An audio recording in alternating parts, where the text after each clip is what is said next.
Seattle. It's a beautiful city. And this is one of my favorite places to sit.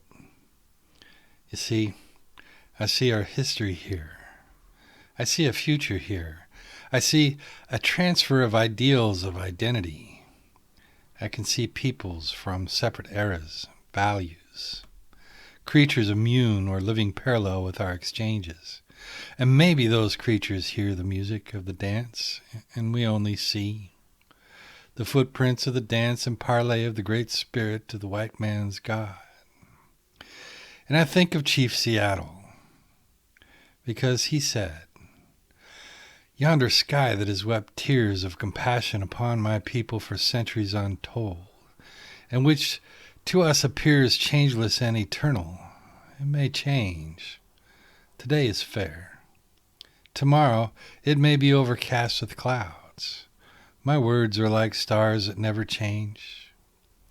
And I think of Chief Seattle, his people born into the forests of the Sailor Sea, and their eternities in those trees. It is their land. It was provided for them by nature, or morally, it was natural for them to be here. I hear the peace of the birds as they sweep the waves, orcas, sea lions, salmon, all in their dwindling numbers living parallel to harbor ships, muted engines and horns, lights peeking through overcast as in rejection to the natural world, of which is seen as something to commerce and conquer. And I think of Chief Seattle, as he said, "There was a time when our people covered the land as the waves of a wind-ruffled sea cover its shell-paved floor. But that time long since passed away with the greatness of tribes that are now but a mournful memory. I will not dwell on, nor mourn over, or ultimately decay, nor reproach my pale-faced brothers with hastening it, as we too may have been somewhat to blame. Youth is impulsive. When our young men grow angry at some real or imaginary wrong and disfigure their faces with black paint, it denotes that their hearts are black, and that they are often cruel and relentless, and our old men and old women are unable to restrain them. Thus it has ever been, and thus it was when the white man began to push our forefathers ever westward. But let us hope that the hostilities between us may never return. We would have everything to lose and nothing to gain. Revenge by young men is considered gain, even at the cost of their own lives. But old men who stay home in times of war, and mothers who have sons to lose, know better." See, he knew his people could not do what orcas and sea lions and salmon would try, live their lives in parallel to the assault on what is changeless and eternal. And there is wisdom to what he thought, how he led his people. It is better to accept the nature of our surroundings. And he said, "To us, the ashes of our ancestors are sacred, and their resting place is hallowed ground. You wander far from the graves of your ancestors, seemingly without regret. Your religion was written upon tablets of stone by the iron finger of your God so that you could not forget. The red man could never comprehend or remember it.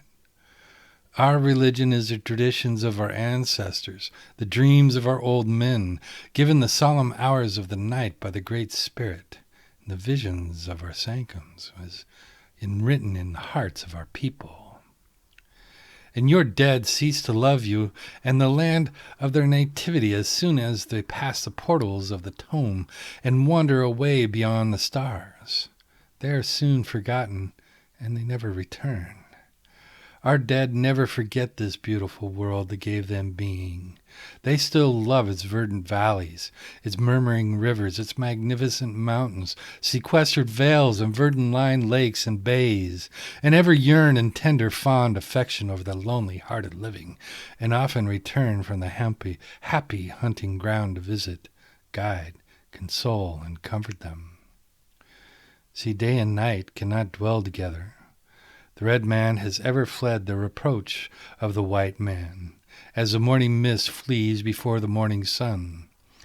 However, your proposition seems fair, and I think that my people will accept it and will retire to the reservation you offer them. Then we will dwell apart in peace. For the words of the great white chief seem to be the words of nature speaking to my people out of dense darkness. And it matters little where we pass the remnant of our days. They will not be many. The Indian's night promises to be dark. Not a single star of hope hovers above his horizon. Sad-voiced winds moaned in the distance. Grim fate seems to be the red man's trail, and wherever he will hear the approaching footsteps of his felled destroyer and prepare stolidly to meet his doom, as does the wounded doe that hears the approaching footsteps of the hunter. And it is better for people to see moons and suns rather than just days and waves. Its persons will smell the cedar, the sea, taste salmon, oysters, crab, and their story will see lights peeking through ever more overcast mornings. And those days to the Advent calendar, it is better for the people to see moons and suns rather than just days and waves. The people see and record in their hearts the story of Seattle. It's a beautiful city.